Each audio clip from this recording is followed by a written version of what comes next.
অনেক দিন পরে দুই বোন একসাথে হয়েছি। নিজের হাতে বোনের জন্য মজার মজার রান্না করলাম, তার সাথে দুই বোন মিলে ঘোরাফেরা করলাম, সাথে আরো কি কি করলাম সবকিছু শেয়ার করবো আজকের এই ব্লগে। সো হ্যালো এভরিওয়ান, আসসালামু আলাইকুম, ওয়েলকাম জানাচ্ছি আপনাদের আমার নতুন একটা ডেইলি ব্লগে। অনেক দিন পরে প্রথমবারের মতো বোন এসেছে আমার বাসায়। তো বোনের জন্য তো নিজের হাতে অনেক কিছু রান্না বান্না হবে আজকে। শুধু কিন্তু আমার বোন আসে নাই, আমার মাও এসেছে। তো আমি প্রথমে এই যে ইলিশ মাছটা সুন্দর করে ভেজে হালকা করে কচু দিয়ে রান্না করে নিচ্ছিলাম। শুধু যে রান্না বান্না খাওয়া দাওয়া হবে সেটা না, কিন্তু দুই বোন একসাথে হয়েছি, অনেক গল্প হবে, ঘোরাফেরাও করবো একটু। তো আমি দুপুরের জন্য রান্না বান্না করতেছিলাম। আমার রান্না বান্না কিন্তু দুপুরের হয়ে গেছে। এখানে আমি অনেক রকমের মাছের তরকারি করেছিলাম। আমার বোন আগে থেকেই বলে রেখেছিল যে সে মাছ খাবে, শুধু মাংস কিন্তু একদমই খাবে না। তো এখানে আমি এই যে ছোট মাছের একটা চটচটি করেছিলাম, চিংড়ি মাছের ভুনা করেছিলাম একদম ঝাল ঝাল করে, সাথে লতা দিয়ে চিংড়ি মাছ আর এই যে ইলিশ মাছ। খাওয়া দাওয়া শেষ করে আমরা একটু বাইরে বের হয়েছিলাম, একটু ঘোরাফেরা করব। আমরা কোথায় চলে এসেছি বলেন তো? যারা বগুড়ার আছেন তারা সবাই চেনেন, খুবই জনপ্রিয় একটা জায়গা, মহাস্থান জাদুঘর।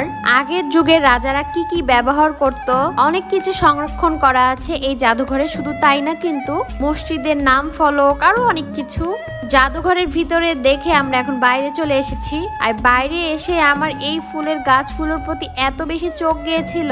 দেখেন কত সুন্দর ফুল ফুটেছে, শুধু কি সুন্দর ফুল ফুটেছে, কালারটা জাস্ট অসাধারণ। আমার এই কালারটা দেখে মনে হচ্ছিল আমি বাসায় ছিঁড়ে নিয়ে যাই। একদম টুকটুকে গোলাপি কালার, চারিদিকে শুধু ফুল আর ফুল। এরপরে আমরা মহাস্থান গড়ের এখানে আসলাম। এখানে এসে যে আমার ঢঙ্গি বোনকে একটু ছবি তুলে দিলাম, ভিডিও করে দিলাম। শুধু কি আমার ঢঙ্গি বোনকেই ভিডিও করে দিলাম, আমি করব না, আর আমিও কিন্তু একটু ঢং করে ভিডিও করে নিলাম। মহাস্থানগড়ের এই জায়গাগুলো এত বেশি সুন্দর, চারিদিকে শুধু সবুজ আর সবুজ, আর সবুজ গাছগাছালির মধ্যে এভাবে ভিডিও নিলে ছবি তুললে আরো বেশি সুন্দর লাগে। এখান থেকে ঘোরাফেরা শেষ করে আমরা চলে গেছিলাম মহাস্থান মাঝারে। আশেপাশে এই তিনটা জায়গা ছিল ঘোরার। তো এখান থেকে ঘুরে বাসায় চলে আসলাম। বাসায় এসে সন্ধ্যার নাস্তাটাও সুন্দর করে আমি রেডি করলাম। আমার বোন তেলের পিঠা অনেক পছন্দ করে, তারপর আরো কিছু নাস্তা বানাইলাম। আর এখানে আমি বানাবো এই দেখেন পাটিসাপটা পিঠা। সব থেকে সহজ আর মজার পিঠা আমার কাছে পাটিসাপটা পিঠা। খুবই অল্প সময়ে কিন্তু এই পিঠা বানানো যায়। তাছাড়া আমার বোন এই পিঠাও অনেক বেশি পছন্দ করে। তো আমি আগে থেকে ক্ষীরটা রান্না করে নিয়েছিলাম, পরে সুন্দর করে আমি পিঠাগুলো ভেজে নিলাম। একটু কালারিং করেও কিন্তু আমি পিঠা বানিয়েছিলাম, এতে দেখতে একটু সুন্দর লাগে। আর দেখতেই পাচ্ছেন আমার এই যে পিঠা কিন্তু হয়ে গেছে। আপনারা যদি পিঠার রেসিপি চান অবশ্যই কিন্তু শেয়ার করবো, অবশ্যই কমেন্ট করে জানাবেন। যাই হোক, পরের দিন সকালবেলা আমার মায়ের হাতের খিচুড়ি রান্না খাবো, তার সাথে একদম ঝাল ঝাল করে গরুর মাংস রান্না করব।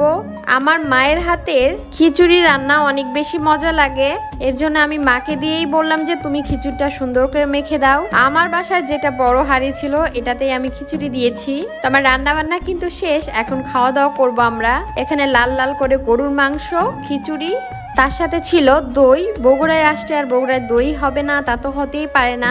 আমার বোনরা থাকবে না, তো সকালের খাওয়া দাওয়া করে বাসায় চলে যাবে। এর জন্য কিন্তু আমি অনেক বেশি সকালে ঘুম থেকে উঠেছি। চলে যাওয়ার সময় হয়ে গেছে আর আমার মনটা একটু খারাপই হয়ে গেল, আমার একটু ভালো লাগছে না। আসলে বাসায় কেউ আসলে আবার চলে গেলে একদমই ভালো লাগে না, আর যদি হয় মা বোন তাহলে তো কথাই নাই। যাই হোক, আজকের এই ভিডিও কিন্তু এ পর্যন্ত। সবাই ভালো থাকবেন, সুস্থ থাকবেন, আল্লাহ হাফেজ।